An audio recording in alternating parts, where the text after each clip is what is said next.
Welcome to Democracy Now!, democracynow.org, The War and Peace Report. I'm Amy Goodman.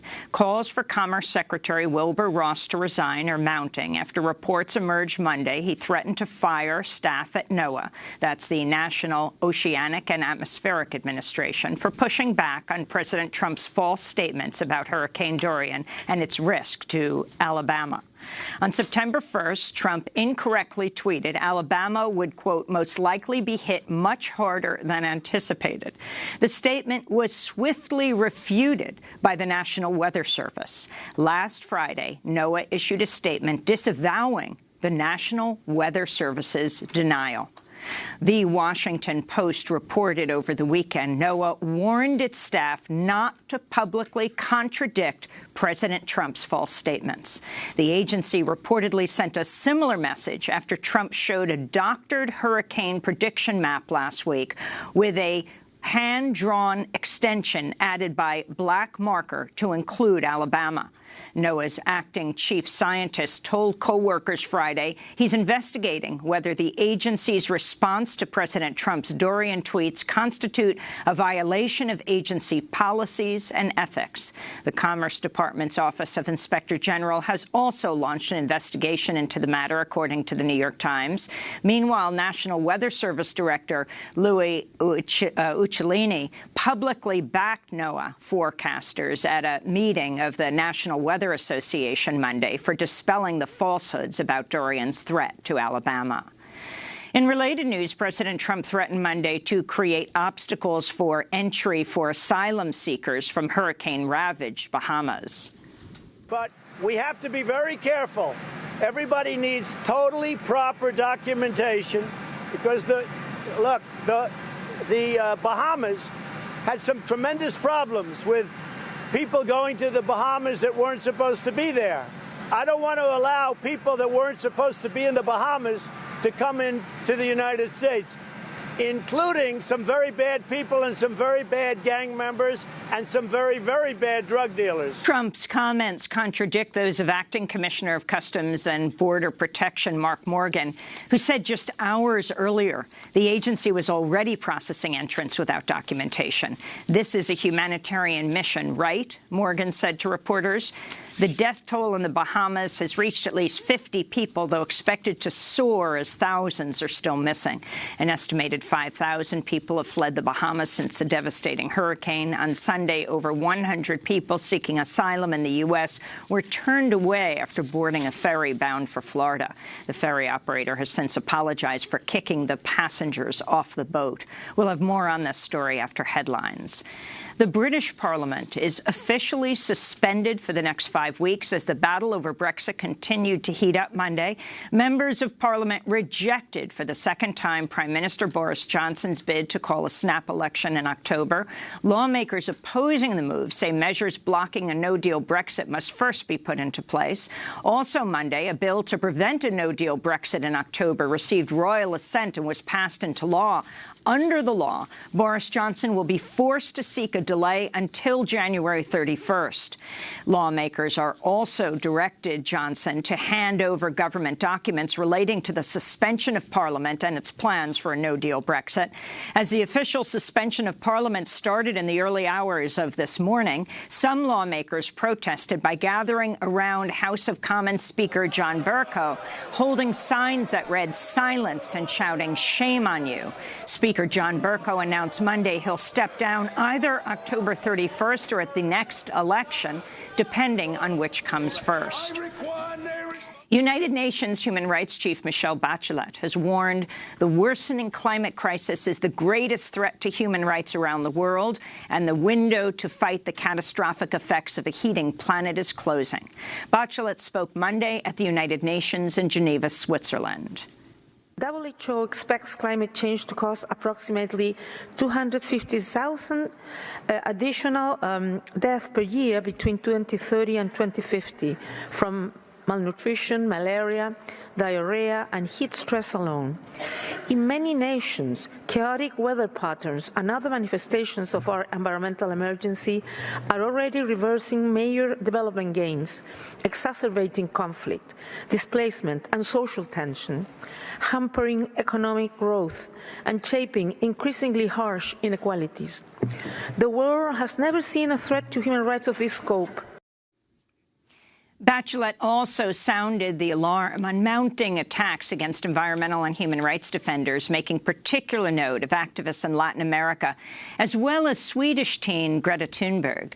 Greta recently made the journey to the United States with a zero-emission sailboat to address the upcoming UN Climate Action Summit on June 23rd and the global climate strike on September 20th. She'll then head to Chile for the UN Climate Summit in December.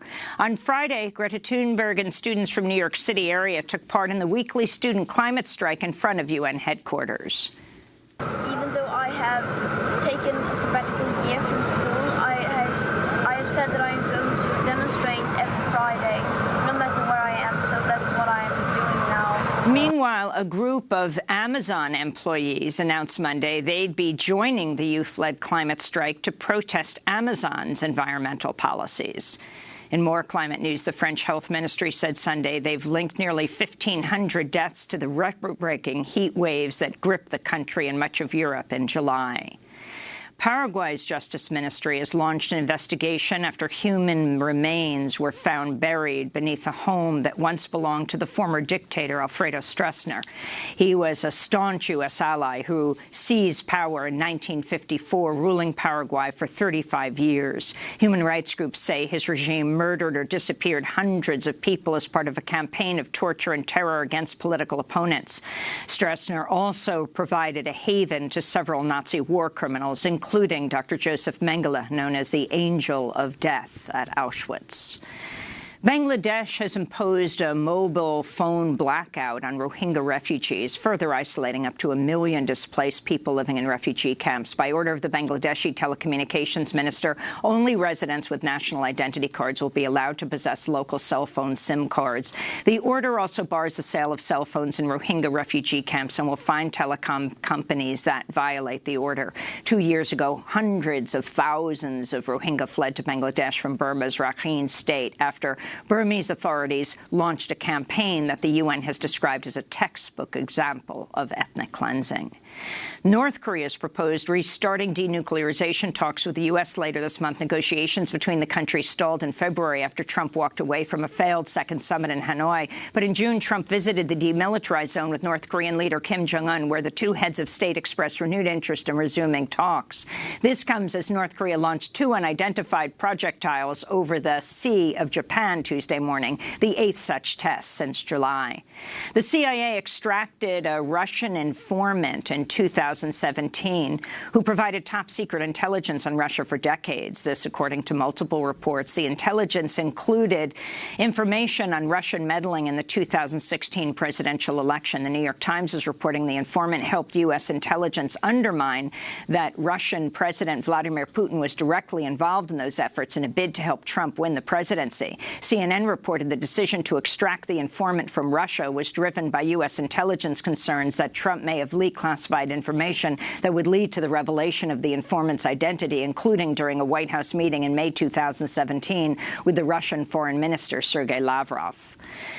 The New York Times is reporting President Trump has a deal with Scotland's Prestwick Airport since 2014 to help increase air traffic at the struggling airport in exchange for sending flight crews to his Turnberry resort some 20 miles away. The U.S. Air Force, meanwhile, struck a separate deal with Prestwick Airport to refuel military planes and help arrange local hotel accommodations for flight crews. This arrangement reportedly led to a 7-person Air Force crew en route to Kuwait staying at the Trump Turnberry in March.